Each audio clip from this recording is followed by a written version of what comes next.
Hello everyone, मेरा नाम ACC Amit Kumar है और मैं आपके साथ सीए फाइनेंशियल रिपोर्टिंग पेपर जो कि इंडियस पे बेस्ड है उसके बारे में चर्चा करने आया हूं।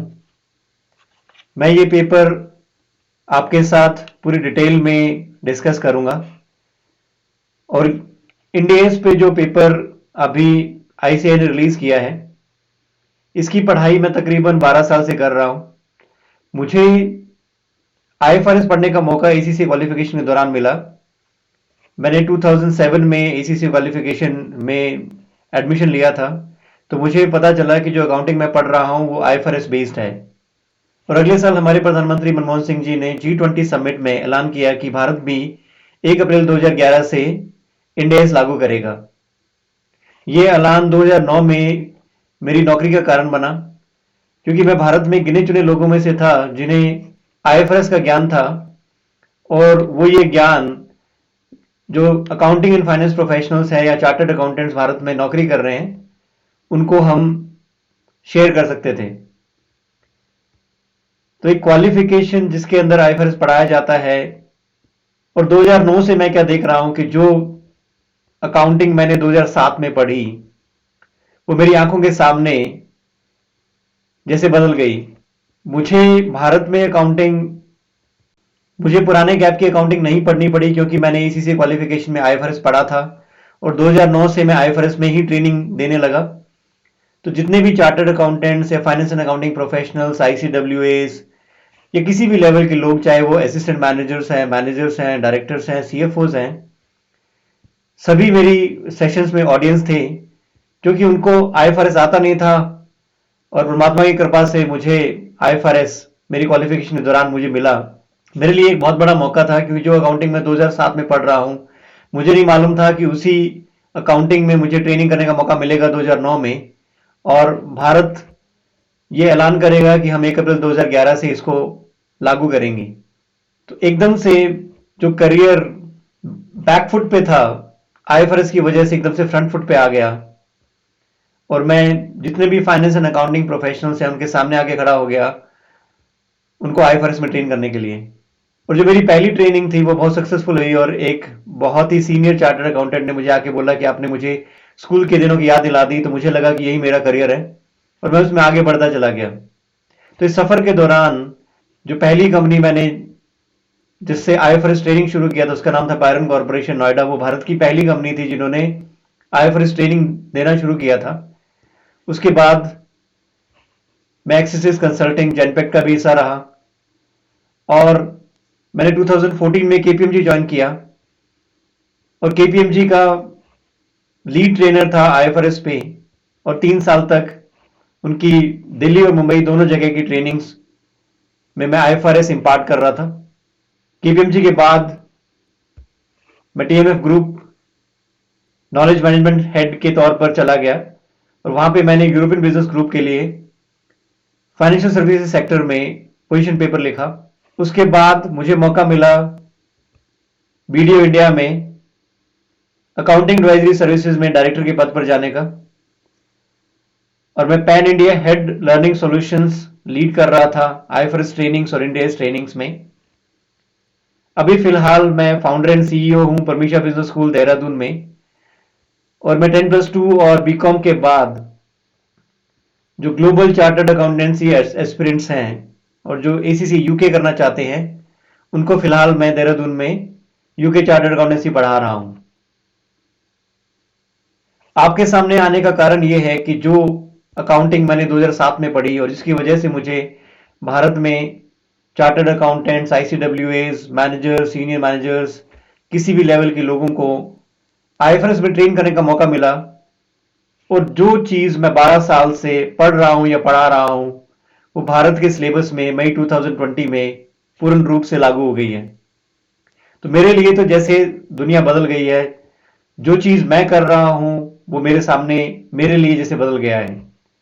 तो मुझे लगता है कि मैं आपको इंड एएस बहुत ही बेहतर तरीके से समझा सकता हूं, और जो ज्ञान मैं ऑलरेडी क्वालिफाइड या एक्सपीरियंस प्रोफेशनल्स के साथ बांट रहा था, अगर मैं स्टूडेंट लेवल पे जाके वो इनसाइट्स आईएफआरएस और इंड एएस की देता हूं तो बहुत से लोगों का फायदा हो जाएगा। और ना ही वो पेपर पास कर पाएंगे, बल्कि उनकी इंटरव्यूज बहुत आसानी से पास हो जाएंगे। वो सिर्फ सीए फाइनल फाइनेंशियल रिपोर्टिंग का पेपर ही नहीं, दुनिया के किसी भी आईएफआरएस इंड एस का पेपर इजीली पास कर सकते हैं। मुझे बड़ा विश्वास है कि जो भी मेरे लेक्चर्स एक बार पढ़ लेगा या सुन लेगा, उन्हें वो आईएफआरएस और इंड एस का गहन इंसाइट मिलेगा, जिसकी वजह से उनका जो डर है इंड एस के प्रति वो बिल्कुल निकल जाएगा, और वो कोई भी इंटरव्यू, कोई भी कॉल, कोई भी टेक्निकल क्वेरी जो आईएफआरएस इंड एस पे बेस्ड है, वो आसानी से उसको समझ सकते हैं, उसको समझा सकते हैं, और अपने कॉन्फिडेंस में बहुत बड़ा इजाफा कर सकते हैं। तो मैं सिलेबस देख रहा था, तो जो सिलेबस मैं 12 साल से पढ़ रहा हूं या पढ़ा रहा हूं, वो मेरे लिए जैसे भारत में बदल गया है। अगर हम सिलेबस की बात करें, अगर सीए फाइनल इंड एस का सिलेबस अगर मैं एक बार आपके साथ अगर साझा करूं, तो ये आईसीआई ने सीए फाइनल न्यू सिलेबस, जो कि मई 2020 के बाद भारत में लागू होना है, इस चीज को लागू करवाने में पूरी दुनिया को 35 साल लग गए। ये मुहिम 1973 में शुरू हुई थी और भारत में 1 अप्रैल 2011 को लागू होना था, बल्कि जो मैंडेटरी डेट आई बाद में वो 1 अप्रैल 2015 आई, जिसकी वजह से मेरा जो ट्रेनिंग करियर है वो भी थोड़ा लंबा हो गया। मुझे लगा कि हम इंडेस इम्प्लीमेंटेशन 2011 में करवा देंगे, बट इंडेस इम्प्लीमेंटेशन 2015 तक चला गया और जो ट्रेनिंग करियर है वो थोड़ा लंबा हो गया। तो इस दौरान, पिछले एक दशक के दौरान मुझे मौका मिला ना सिर्फ इंडेस या आईएफआरएस पढ़ाने का, बल्कि इंडेस इम्प्लीमेंटेशन करवाने का भी। अकाउंटिंग एडवाइजरी सर्विसेज का हिस्सा होने के कारण हम सिर्फ पढ़ा नहीं रहे थे, हम इंडेस इंप्लीमेंट भी करवा रहे थे मल्टीनेशनल कंपनीज में। और कैसे भारत में इंडेस लागू हुआ, इसकी बेहतर इंसाइट हमसे बेहतर कोई नहीं जानता, क्योंकि इंडेस पढ़ाना और इंडेस लागू करवाना दोनों में बहुत फर्क है। मुझे परमात्मा ने मौका दिया कि मैं लागू भी करवा रहा था और मैं इंडेस पढ़ा भी रहा था, और अब मौका आ गया कि मेरे सामने आईसीआई ने भी सिलेबस चेंज कर दिया, और जो चीज 10-12 साल से मैं प्रोफेशनल्स को पढ़ा रहा था, मुझे अब चार्टर्ड अकाउंटेंसी स्टूडेंट्स को भी पढ़ाने का मौका मिलेगा। मैं चाहते हुए भी अपने आप को रोक नहीं सकता, क्योंकि जो इंसाइट, जो ज्ञान मैंने 12 साल में अर्जित किया है, वो मैं अब सीए फाइनल स्टूडेंट्स के साथ भी साझा करना चाहता हूं। और मुझे पूरा विश्वास है कि जो भी मेरे लेक्चर्स को सुनेगा, जो भी मेरे लेक्चर्स को पढ़ेगा, समझेगा, वो ये सीए फाइनल फाइनेंशियल रिपोर्टिंग का पेपर आसानी से पास कर जाएगा। अगर मैं सिलेबस की बात करूं, तो सिलेबस हमारा शुरू होता है फ्रेमवर्क से। इंड एस में प्रिंसिपल बेस्ड अकाउंटिंग है, एक फ्रेमवर्क डिजाइंड है जो आईएफआरएस ने लागू किया था। फ्रेमवर्क में एसेट, लायबिलिटी, इनकम, एक्सपेंसेस और इक्विटी की डेफिनेशंस दी गई हैं। उन डेफिनेशंस के अकॉर्डिंग ही स्टैंडर्ड्स डेवलप होते हैं। तो वही फ्रेमवर्क भारत में भी इंड एस के रूप में लागू हुआ है, और प्रिंसिपल बेस्ड अकाउंटिंग यहां लागू हो गई है। 1 अप्रैल 2015 से फेजेस में लागू हुई थी। मैंने एक अलग लेक्चर में उन फेजेस के बारे में बात की है कि कैसे भारत में लागू हुआ। फिर जरूरत आती है कि हम इसको प्रेजेंट कैसे करें। तो अगला स्टैंडर्ड है कि अब बात आ गई कि हम प्रेजेंटेशन कैसे करें। तो नेक्स्ट स्टैंडर्ड है end S 1 presentation of financial statements, कि ठीक है आपने भारत में इंड एस लागू कर दिया, उसका प्रेजेंटेशन कैसे होगा, क्या क्या फाइनेंशियल स्टेटमेंट्स मुझे पब्लिश करनी पड़ेंगी।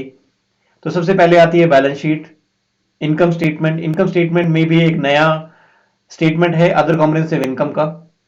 Statement of cash flows, statement of changes in equity मुझे अब अलग से दिखानी पड़ेगी, जो कि पहले बैलेंस शीट का हिस्सा थी। और जो भी मैं इन 4 स्टेटमेंट्स में नहीं पब्लिश कर पा रहा, वो मैं नोट्स टू अकाउंट्स में प्रेजेंट करूंगा। अगर मेरी जुरिस्डिक्शन या मेरे देश में इंटरिम रिपोर्टिंग होती है, जैसे कि भारत में होती है, तो इंटरिम रिपोर्टिंग का स्टैंडर्ड जो इंड एस 34 है, वो मैंडेटरी नहीं है आईएफआरएस की तरफ से। ऐसे ही इंडिया में मैंडेटरी है, क्योंकि हम इंटरिम रिपोर्टिंग करते हैं, और अगर हम इंटरिम रिपोर्टिंग कर रहे हैं तो मुझे गाइडलाइन लेनी पड़ेगी इंड एस 34 से। कैश फ्लो स्टेटमेंट के लिए मैं end S 7 statement of cash flow से मदद लूंगा कि कैसे मैं अपने ऑपरेटिंग एक्सपेंसेस, अपनी फाइनेंसिंग एक्टिविटीज और अपनी इन्वेस्टिंग एक्टिविटीज को प्रेजेंट करूं।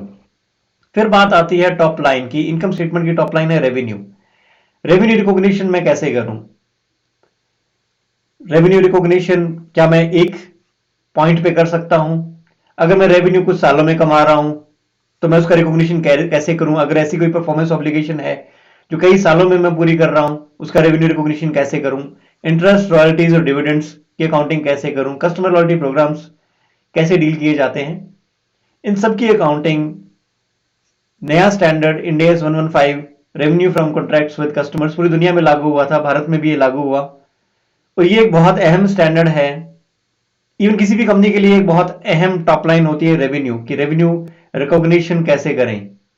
तो इंड AS 115 हम समझेंगे कि रेवेन्यू रिकॉग्निशन कैसे होता है। आगे बढ़ते हैं, तो अगला चैप्टर है हमारा अकाउंटिंग पॉलिसीज पे। अकाउंटिंग पॉलिसीज होती क्या हैं, सिलेक्ट कैसे होती हैं, अगर मैं कोई अकाउंटिंग पॉलिसी चेंज करता हूं तो मुझे कैसे उसका इंप्लीमेंटेशन करना पड़ेगा? क्या रिट्रोस्पेक्टिव एप्लीकेशन जरूरी है? रिट्रोस्पेक्टिव एप्लीकेशन करता हूं तो रिट्रोस्पेक्टिव एप्लीकेशन का मतलब क्या है? क्या कोई मेरे को कोई छूट दी गई है कि अगर मैं रिट्रोस्पेक्टिव एप्लीकेशन ना कर पाऊं तो कैसे करूं? अगर कोई एस्टीमेट है, एस्टीमेट कैसे मैं रिकॉर्ड करूं, और कोई एस्टीमेट में बदलाव आता है तो उसकी अकाउंटिंग में सब्सिक्वेंटली कैसे करूं? अगर कोई प्रायर पीरियड एरर है उसकी अकाउंटिंग कैसे होगी? तो ये सब मैं Ind AS 8 accounting policy changes in accounting estimates में पढ़ूंगा। Events after the reporting date, मेरा फाइनेंशियल ईयर एंड होता है 31 मार्च को, और फाइनेंशियल स्टेटमेंट्स ऑथराइज होनी है कुछ दिन बाद।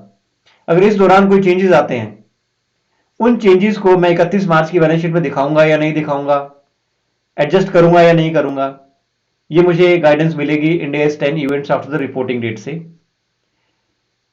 एक वहम पूरी दुनिया में है कि IFRS का मतलब है या इंड AS का मतलब है कि फेयर वैल्यू सिस्टम लागू हो गया और हर चीज फेयर वैल्यू पे आ गई। ऐसा नहीं है, हर चीज फेयर वैल्यू पे आ गई। बहुत से अकाउंटिंग स्टैंडर्ड्स अभी भी कॉस्ट मॉडल पे बेस्ड हैं, और बहुत से एसेट्स हम अभी भी कॉस्ट मॉडल पे रिकॉग्नाइज करेंगे, क्योंकि अगर सभी कुछ फेयर वैल्यू मॉडल पे आ जाएगा तो हमें इंपेयरमेंट की जरूरत नहीं पड़ेगी, और सभी कुछ फेयर वैल्यू पे आ जाएगा तो कॉस्ट मॉडल की आवश्यकता ही नहीं है। कॉस्ट मॉडल एग्जिस्ट करेगा बट फेयर वैल्यू उसके साथ साथ एग्जिस्ट करेगा। फेयर प्रेजेंटेशन के लिए फेयर वैल्यू मेजरमेंट नाम का नया स्टैंडर्ड इशू हुआ, जिसके अंदर 3 लेवल्स हैं। लेवल 1 में हम कोटेड एक्टिव मार्केट से प्राइस लेते हैं, लेवल 2 में हम अनकोटेड सिमिलर मार्केट से प्राइस लेते हैं, और अगर हमारे पास मार्केट नहीं है तो क्या करें? उस केस में हम ऑब्जर्व करते हैं प्राइस और वैल्यू इन यूज, कि हम प्रोजेक्ट करते हैं कि एक्सपेक्टेड कैश फ्लोज क्या है, एक्सपेक्टेड कैश फ्लोज को डिस्काउंट करते हैं प्रेजेंट वैल्यू में, आज की तारीख में हम कितना अमाउंट अर्न कर सकते हैं अगर उस एसेट को हम यूज करते हैं। तो तीसरा जो लेवल है उसमें बहुत ज्यादा ऑब्जर्वेशन है, इसलिए बहुत ज्यादा डिस्क्लोजर रिक्वायरमेंट्स भी बहुत होती हैं। तो इससे हमें यह पता लगता है कि फेयर वैल्यू मार्केट वैल्यू तो है, बट फेयर वैल्यू जरूरी नहीं कि मार्केट से ही आए, हम ऑब्जर्व करके भी फेयर वैल्यू तक पहुंच सकते हैं। इसको हम डिटेल में समझेंगे Ind AS 113 fair value management standard में। फिर बात आती है कि अगर मुझे कोई ग्रांट मिली है, ग्रांट मेरे एसेट के खरीदने की वजह से मिली है या कोई मैंने ऐसा एक्सपेंडिचर किया है जिसको गवर्नमेंट प्रमोट करती है उसके लिए मिली है, तो grants related to income, grants related to assets, मुझे 2 टाइप की ग्रांट मिलती है, उनकी अकाउंटिंग कैसे होगी? अगर मुझे कोई गवर्नमेंट असिस्टेंस मिला है तो वो मैं कैसे प्रेजेंट करूंगा, क्या उसकी अकाउंटिंग होती है या नहीं होती है, ये मैं जानूंगा Ind AS 20 accounting for government grants में। शेयर बेस्ड पेमेंट्स, पहले शेयर बेस्ड पेमेंट्स नामक अकाउंटिंग हमारे यहाँ नहीं होती थी, बट इंड AS के लागू होने के बाद हम share based payments equity settle transaction है या कैश सेटल ट्रांजेक्शन है। अगर कोई भी वेंडर या एम्प्लॉय हमसे कैश ना लेके अगर हमसे शेयर्स लेता है या हमसे कैश लेता है बट उसकी वैल्यू शेयर्स पे डिपेंडेंट है, तो उसकी अकाउंटिंग कैसे होगी ये हम जानेंगे Ind AS 102 share based payments में। Ind AS 101 first time adoption of Ind AS, ये ऐसा स्टैंडर्ड है जो किसी भी कंपनी या किसी देश में एक ही बार लागू होता है। किसी भी कंपनी ने अगर Ind AS 101 first time adoption of Ind AS अगर लागू कर लिया तो उसे दोबारा जरूरत नहीं पड़ेगी कि ये स्टैंडर्ड लागू करे, क्योंकि एक फैसिलिटी स्टैंडर्ड है। ये किसी भी देश को जब पहली बार अकाउंटिंग चेंज कर रहे होते हैं तो उन्हें फैसिलिटी दी जाती है कि आप Ind AS 101 first time adoption of Ind AS use करके अकाउंटिंग में बदलाव ला सकते हैं। इसकी जरूरत क्यों पड़ी? इसकी जरूरत पड़ी इंड AS 8 अकाउंटिंग पॉलिसीज के खिलाफ में। Ind AS accounting policies, Ind AS 8 accounting policies कहता है कि अगर आप कोई भी अकाउंटिंग पॉलिसी चेंज करते हो तो आपको रिट्रोस्पेक्टिव एप्लीकेशन करना पड़ेगा। अगर इंड AS 101 इशू नहीं होता तो हमें इंड एस 8 अकाउंटिंग पॉलिसी लागू करना पड़ता। और किसी भी कंपनी के लिए जब से वो इनकॉर्पोरेट हुई है या जब से एग्जिस्ट करती है, तब से रिट्रोस्पेक्टिव एप्लीकेशन लागू करना बहुत ही मुश्किल हो जाता।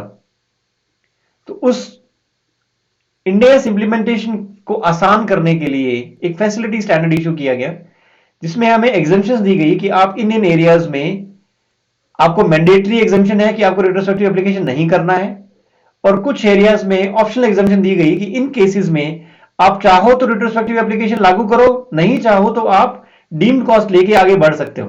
और वो पूरी गाइडेंस इंड एस 101 में दी गई है कि हमें कैसे इंड एस इंप्लीमेंटेशन करना है। ये मैं मेरे इंड एस 101 के लेक्चर में पूरे डिटेल में आपको बताऊंगा कि कैसे हमने इंड एस इंप्लीमेंटेशन किया और कैसे ये भारत में लागू हुआ।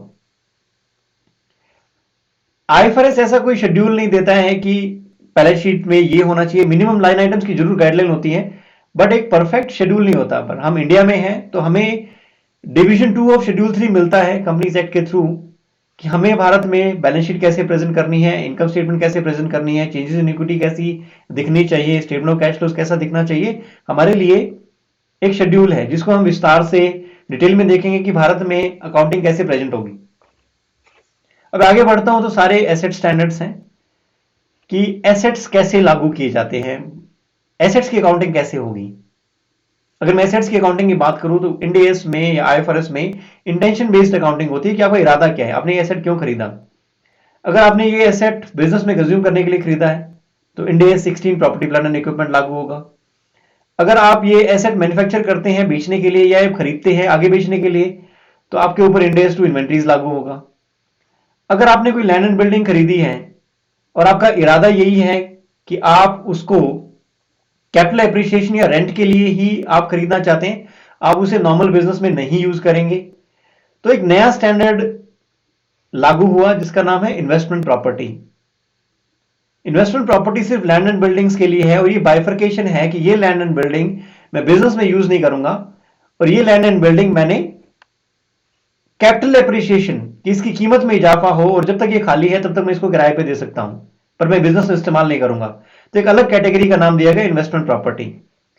अगर कोई ऐसी प्रॉपर्टी है जिसको मैं 1 साल के अंदर अंदर बेचना चाहता हूं, तो मेरा इरादा है कि मैं इसको बेचूंगा, सिर्फ मेरे मन से नहीं कि मैं बेचना चाहता हूं। इसके पूरे क्राइटेरियाज हैं, जब आप सारे के सारे क्राइटेरियाज मीट करते हो तभी आप किसी एसेट को आप non current asset held for sale classify कर सकते हो कि ये एसेट मैं 1 साल के अंदर अंदर बेचना चाहता हूं। तो उसकी अकाउंटिंग हम पढ़ेंगे end AS 105 non current assets held for sale. अब मेरे जो भी एसेट्स कॉस्ट मॉडल पे है, जैसे end S 16 property plant and equipment में 2 मॉडल हैं, कॉस्ट मॉडल और रिवोल्यूशन मॉडल।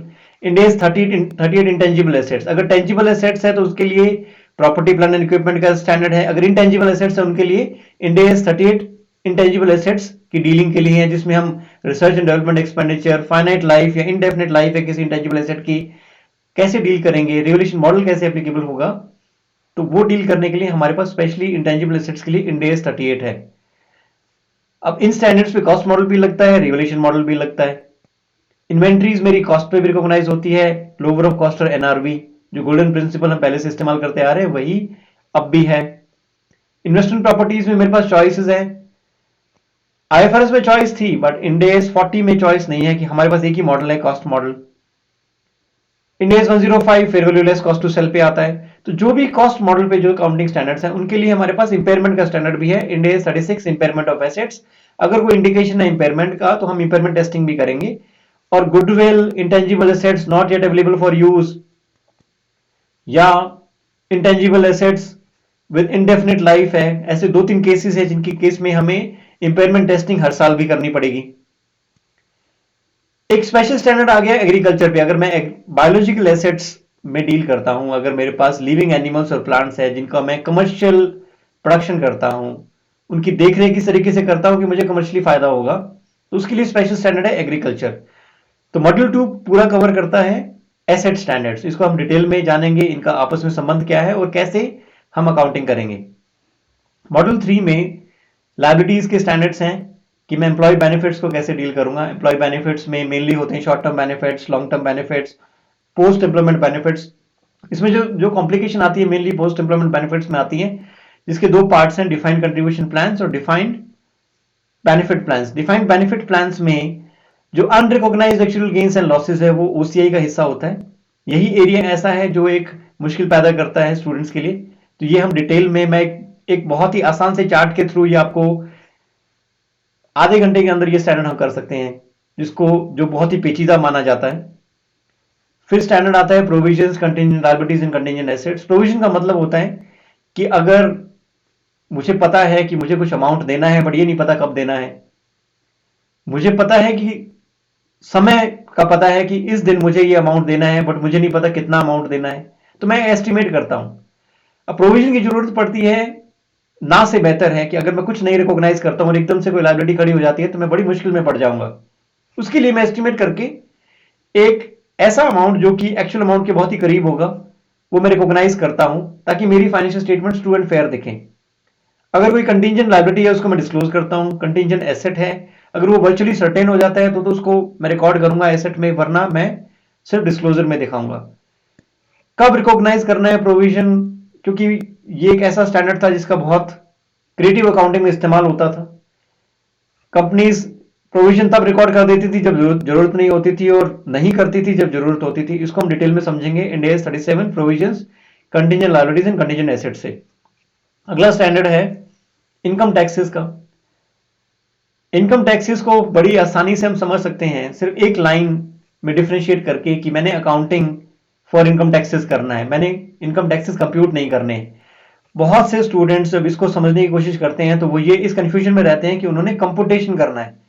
हमें अकाउंटिंग में टैक्सेस का कंप्यूटेशन नहीं करना, हमने अकाउंटिंग फॉर टैक्सेस करना है। हम अपने पाले में रहेंगे और हम अगर अपने पाले में रह के अकाउंटिंग करते हैं, जो भी टैक्स अथॉरिटीज के साथ कंप्यूटेशन में डिफरेंस आता है उसे हम डेफर टैक्स एसेट्स या डेफर टैक्स लायबिलिटीज में प्रेजेंट करेंगे। एक और बदलाव यहां बड़ा ये आता है कि हम पहले पीएनएल अप्रोच से डेफर टैक्सेस कैलकुलेट करते थे, अभी हम बैलेंस शीट अप्रोच से डेफर टैक्स कैलकुलेट करेंगे। अगर हमें सिर्फ एक लाइन का पता है कि if carrying amount of an asset is higher than tax base of an asset, कि अगर एसेट का carrying amount tax base of asset से ज्यादा है तो डेफर टैक्स लायबिलिटी क्रिएट होगी। अगर एसेट का कैरिंग अमाउंट एसेट की टैक्स बेस से ज्यादा है तो डेफर टैक्स लायबिलिटी क्रिएट होगी। कि एसेट का कैरिंग अमाउंट एसेट के टैक्स बेस से ज्यादा है तो डेफर टैक्स लायबिलिटी बनेगी।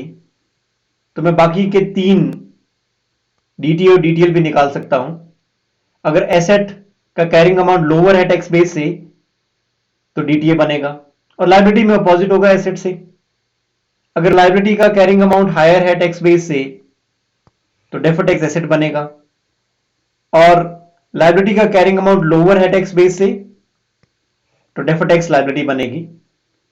लायबिलिटीज हमेशा एसेट के अपोजिट होंगी। तो यहां हम बैलेंस शीट अप्रोच का इस्तेमाल करेंगे। वो क्या होती है, किस तरीके से उसको समझा जाता है, वो हम डिटेल में बात करेंगे इंड AS 12 इनकम टैक्सेस में। अगला स्टैंडर्ड है Ind AS 21 the effects of changes in foreign exchange rates. ये स्टैंडर्ड पोज करता है कि क्या फंक्शनल करेंसी होती है, फॉरेन करेंसी क्या है। कोई भी currency other than functional currency है वो फॉरेन हो जाती है। चाहे हम हमारे देश में जो नॉर्मल में लागू करेंसी है वो INR है या रुपीज है, बट भारत में रहते हुए भी कैसे हमारी फंक्शनल करेंसी डॉलर हो सकती है या ऑस्ट्रेलियन डॉलर हो सकती है या कैनेडियन डॉलर हो सकती है, और अपने ही देश में कैसे रुपया उस कंपनी के लिए फॉरेन करेंसी हो जाता है। और अगर प्रेजेंट करने के लिए रेगुलेटरी अथॉरिटी कहती है कि तुम्हें रुपए में ही प्रेजेंट करना पड़ेगा, तो उसको मैं क्या बोलूंगा, कन्वर्जन ऑफ आइटम्स होगा, कन्वर्जन ऑफ फाइनेंशियल स्टेटमेंट होगा, स्टेटमेंट्स होगा, और उसका इफेक्ट क्या पड़ेगा पीएनएल में, ओसीआई में कितना इफेक्ट जाएगा, ये सब हम समझेंगे Ind AS 21 effects of changes in foreign exchange rates. अगला स्टैंडर्ड है रिलेटेड पार्टी ट्रांजैक्शंस। हमारी कोई भी ट्रांजैक्शन जिसकी वजह से इन्वेस्टर को डाउट हो सकता है कि कुछ गड़बड़ है, वो सारी की सारी ट्रांजैक्शंस हमें डिस्क्लोज करनी पड़ती हैं। चाहे गड़बड़ ना हो बट फिर भी हमें डिस्क्लोजर देना पड़ेगा कि यहाँ पे हमारा रिश्ता था, ये की मैनेजमेंट पर्सनल के रिलेटिव्स हैं जिनके साथ हमारी ट्रांजैक्शंस हुई, वो सारे डिस्क्लोजर हमें देने पड़ेंगे और समझाना पड़ेगा कि कौन कौन हमारे रिलेटेड पार्टीज हैं, और हमने अपने नोट्स में उनके बारे में बताना पड़ेगा।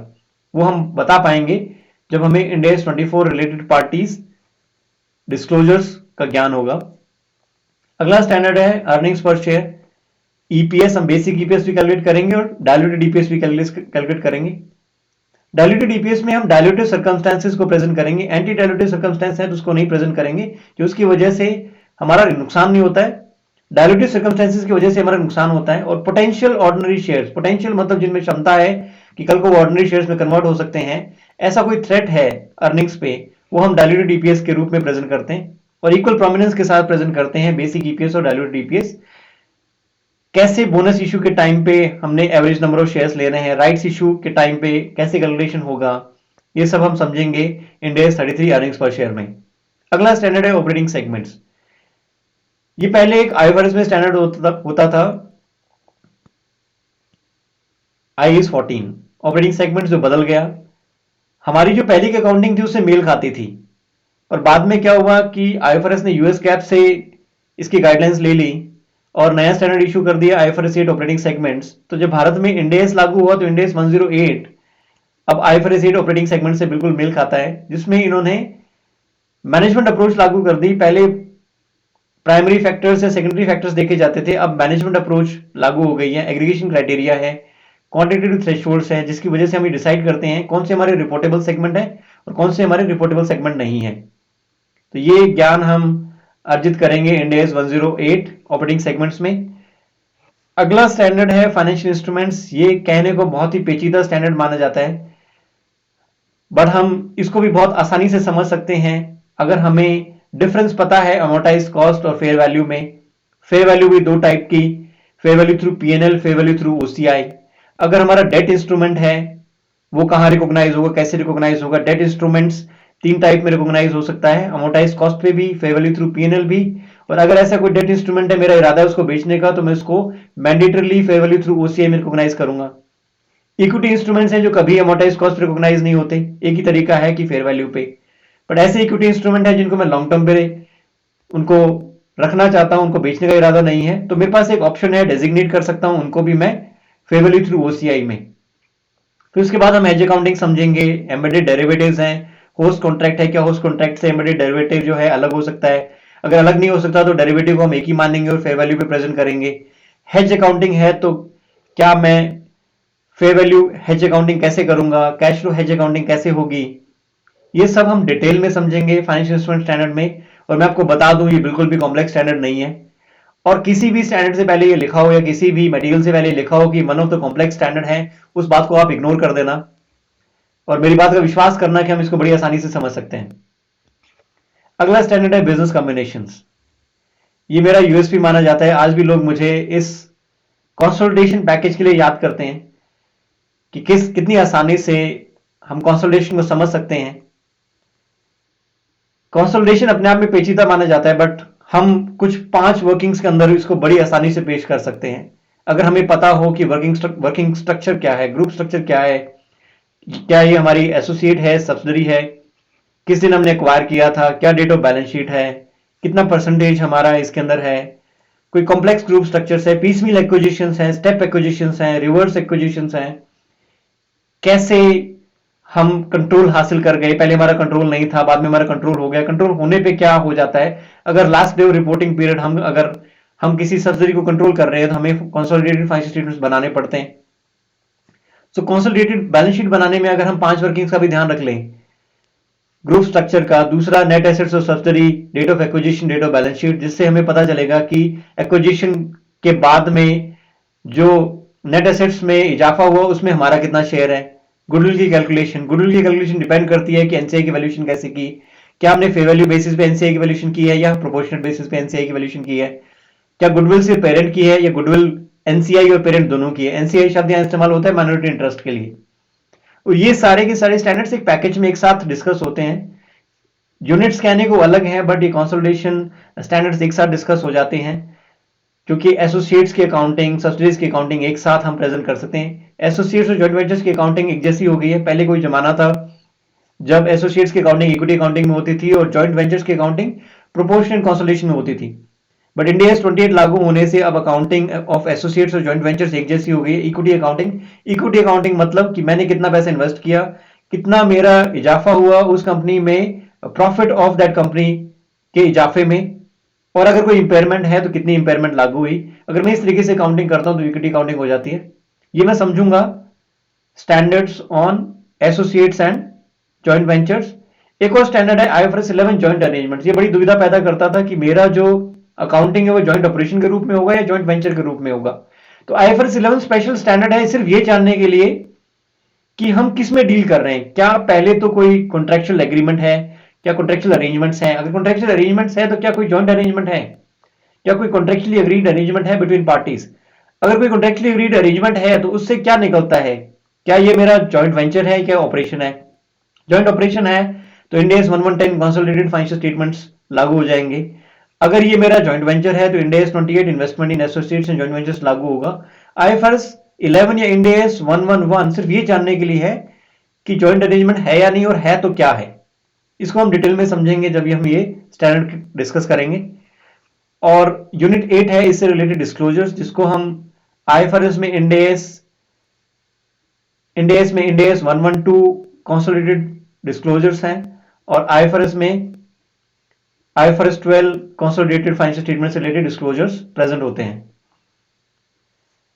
उसके बाद आता है एनालिसिस ऑफ फाइनेंशियल स्टेटमेंट्स। हम फाइनेंशियल स्टेटमेंट्स बनाते ही इसलिए हैं ताकि उनको एनालाइज कर सके, इन्वेस्टर्स उनको एनालाइज कर सके, फाइनेंशियल रीडर्स एनालाइज कर सके, users of financial statements analyse कर सकें।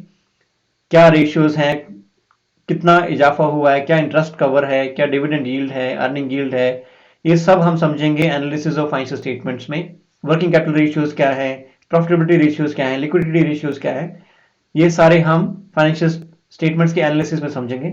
फिर इंटीग्रेटेड रिपोर्टिंग हम पढ़ेंगे, जो कि आईएफआरएस 14 है, इंड AS 114 भारत में मैंडेटरी है कि CSR एक्टिविटीज करना, कंपनी को ये लागू करना, और उसकी अकाउंटिंग हमने कैसे करनी है ये हम समझेंगे।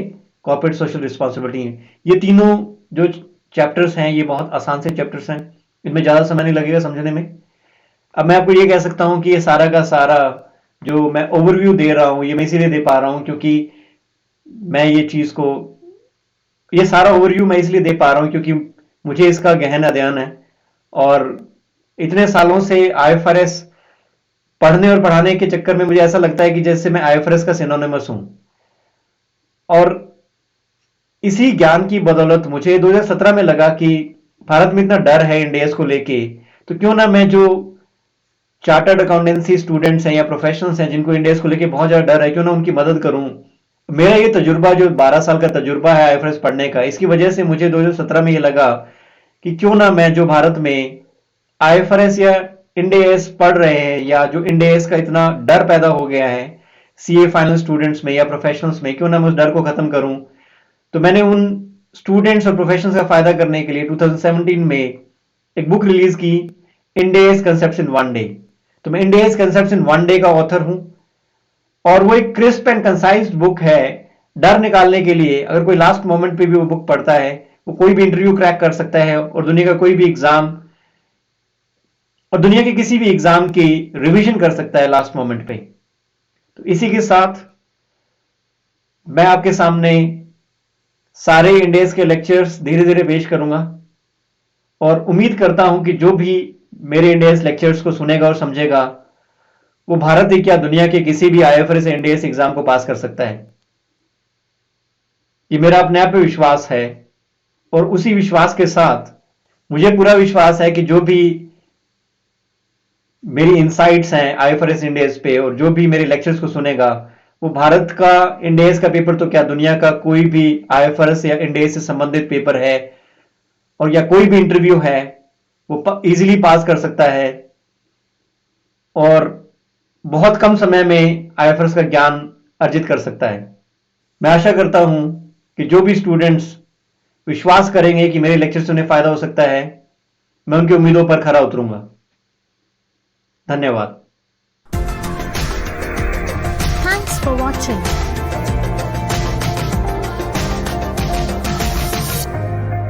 Do not forget to click the subscribe button and hit the bell icon.